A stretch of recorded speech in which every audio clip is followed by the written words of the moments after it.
Hi, I am Alejandro Lopez, astronomer and anthropologist from Buenos Aires, Argentina. I'm working in the University of Buenos Aires. And today I talk to you about astronomies, cultures, and education. And to start, I need to talk about some misunderstanding about the term cultural astronomy. Maybe you know that some people talks about in one side astronomy and in the other side cultural astronomies. These people talk about astronomy as one universal knowledge, and also this astronomy is for these people Western academic astronomy. And in the other side, for these people exist many cultural astronomies as folk and weird astronomies of particular and distant cultures or cultures from the past, wrong astronomies. But this is a profound misunderstanding of the legacy of 3 decades of studies in a field, an academic field that is called cultural astronomy. Why this is a misunderstanding? First, because Western academic astronomy is not the astronomy, it's one astronomical tradition. Maybe a tradition that we love, but it's one astronomical tradition. Western academic astronomy is also cultural. And cultural astronomy study all astronomical traditions.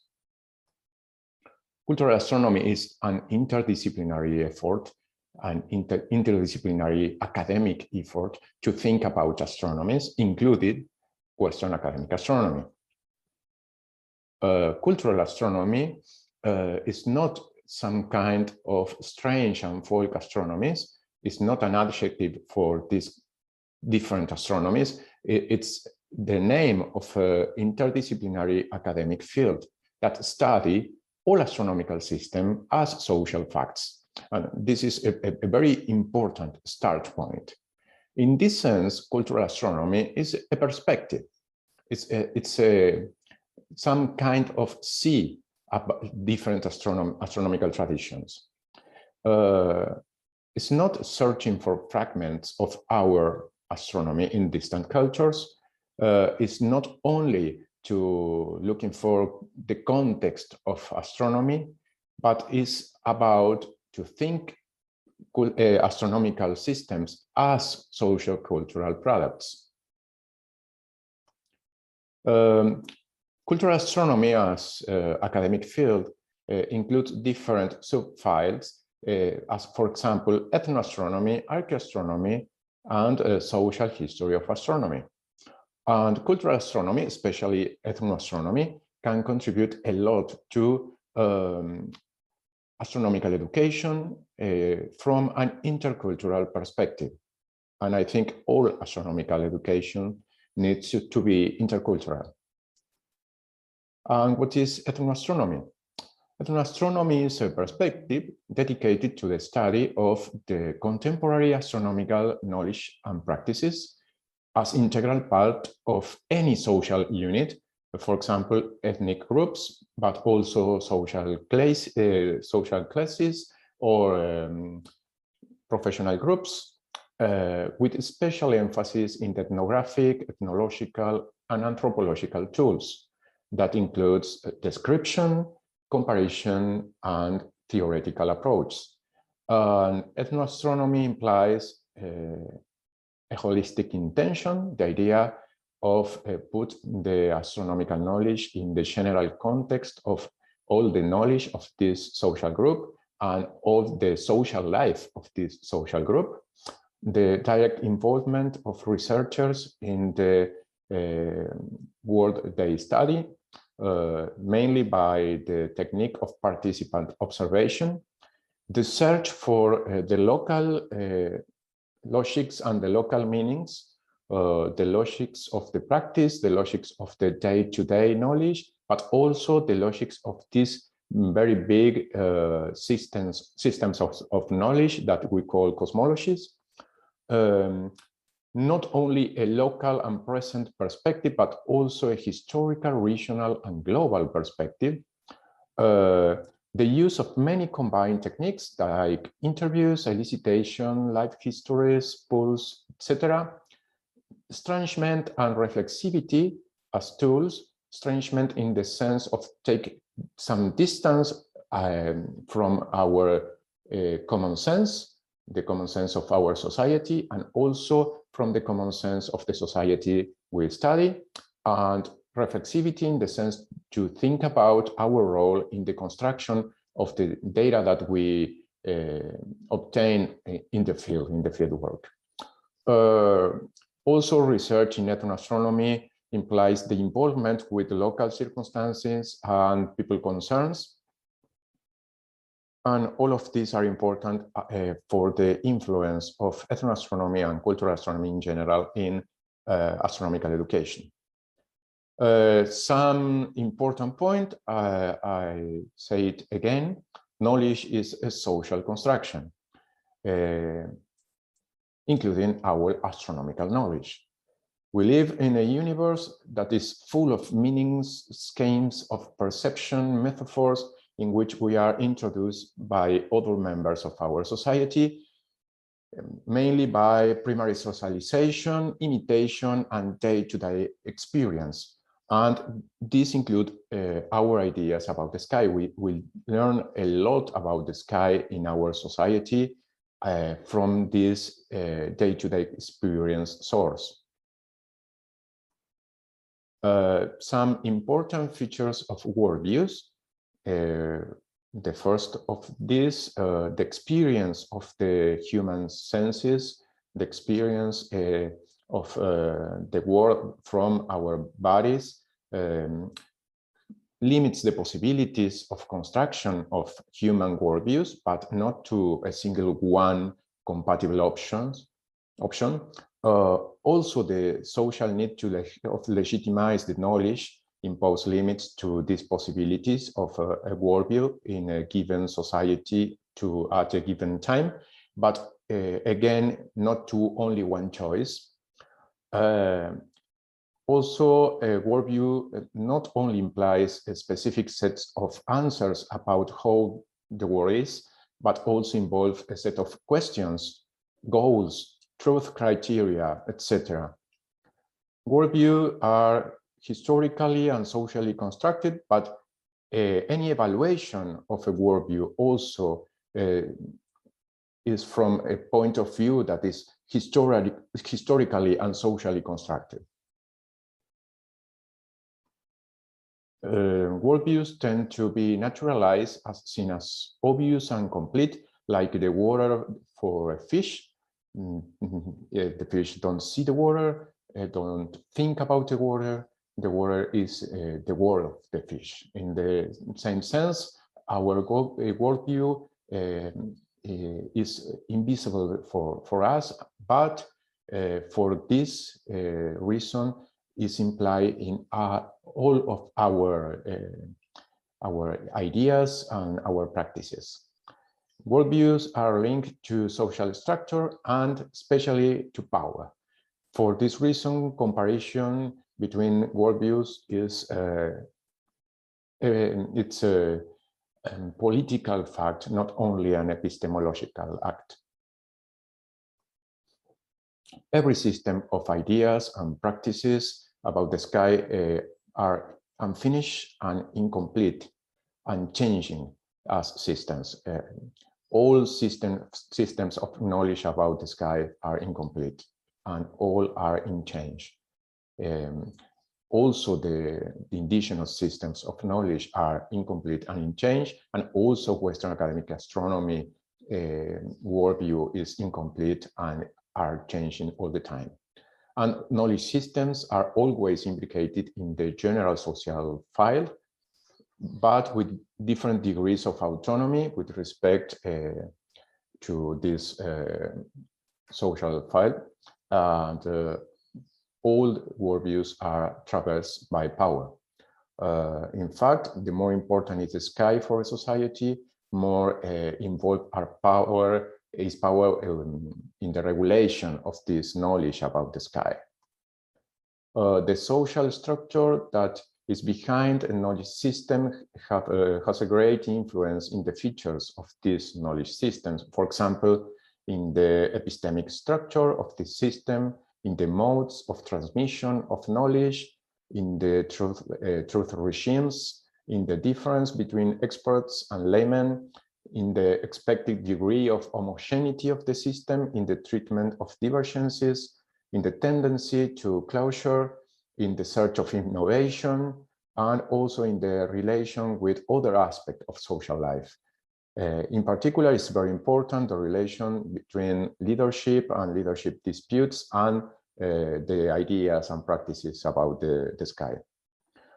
Different cultures don't only imply different conceptualization of the cosmos in general, but also different ideas about the person, the human body, the senses, the human body capabilities, and this affects the ideas about in which forms we can learn about the sky. Emotions and bodies plays a crucial role in knowledge systems. For this reason, these differences in conceptions about bodies and emotions have an important role in the differences of conceptualizations of the sky in different cultures. For all this reason, it's very important to problematize very basic concepts about the sky. For example, the ideas of space and time, event and place, the proper notion of night, the idea of the light, the role of dreams in the relation with the sky, the conceptions about what is observation and perception, the measuring and counting concepts, and also the idea of localization and the role of the precision in these systems of knowledge about the sky. If we are studying any kind of astronomical systems in everywhere in the world, we need to think about modernity, because modernity it's an important fact in the social life everywhere today. But we need to think in a complex way about modernity, because modernity is not a simple thing. Many ideas that we take for granted, for example, the separation among religion and science is not a general conception. It's very particular from some kinds of modernities in some regions of the world, and we need to think about multiple modernities, because we don't have one modernity. We have a lot of modernities.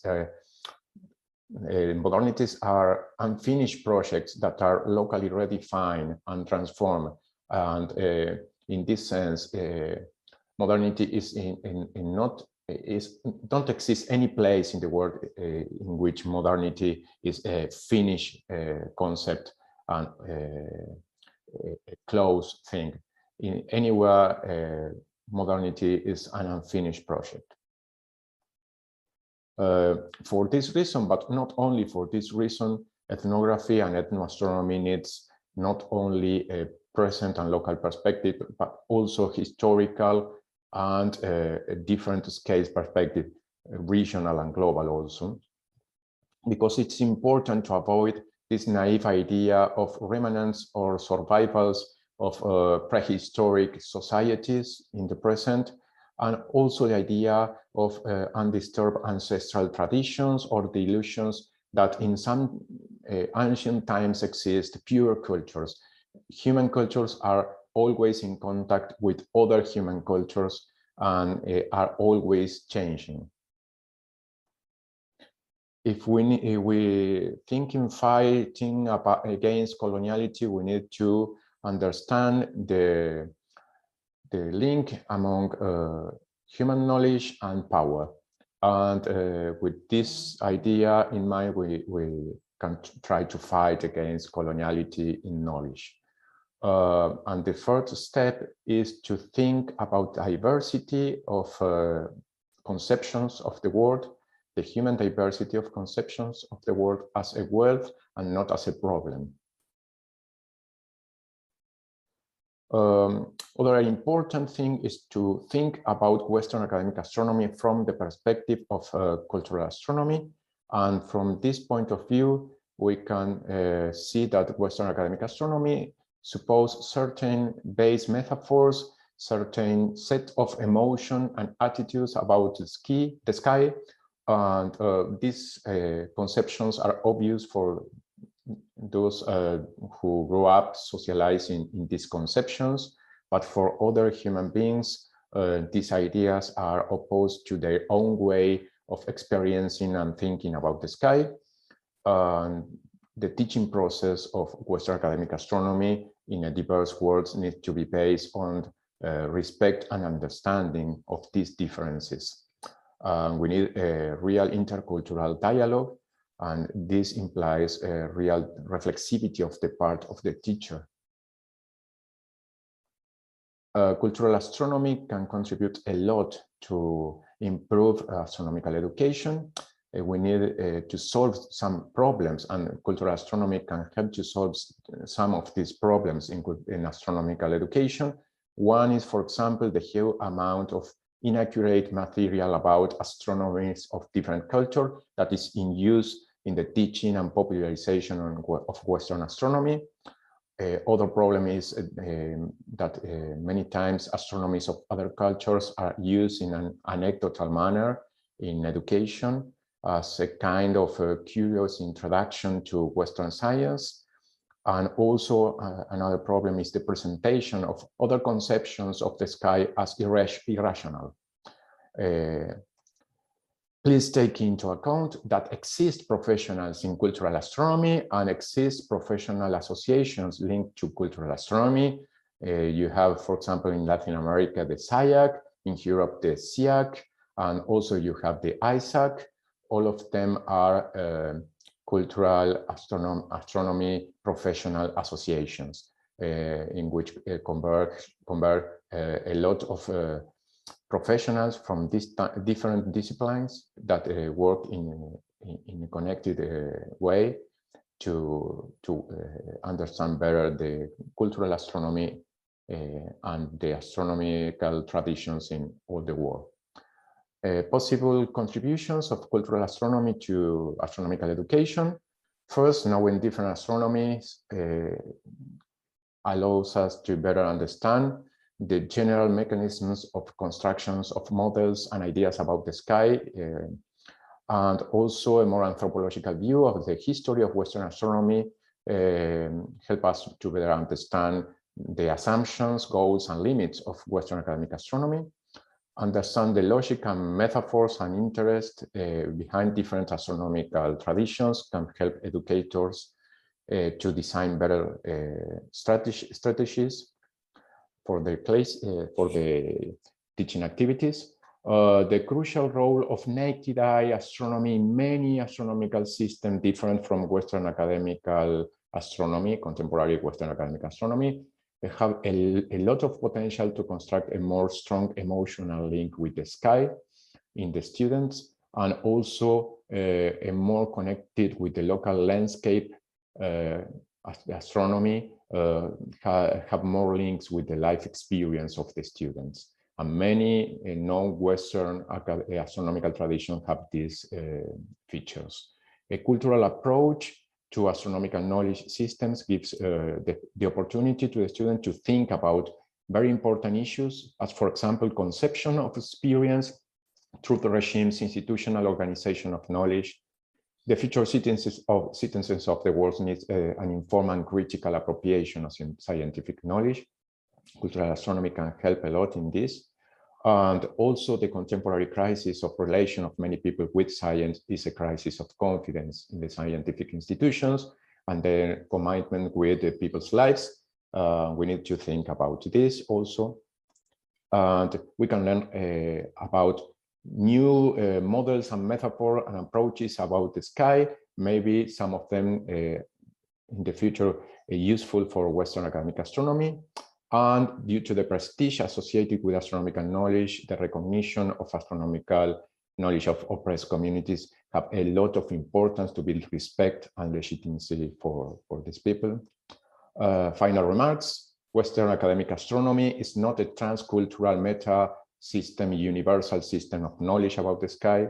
We can contribute to world development, but also the world can contribute to academic Western astronomy development too. We need reflexivity about the social character, constructed character of our astronomical tradition. We need a scientific approach to academic astronomy relation with the world. For this reason, we need to work with social sciences. This is the webpage of the SIAC, the Latin American Cultural Astronomy Association, and our journal, Cosmovisions. You have there a lot of information. And in the next year, in November, we have in Argentina, in the city of La Plata, a very big conference in cultural astronomy and also a school for young researchers. Please come to visit us and to share with us about cultural astronomy. Thank you very much for your attention.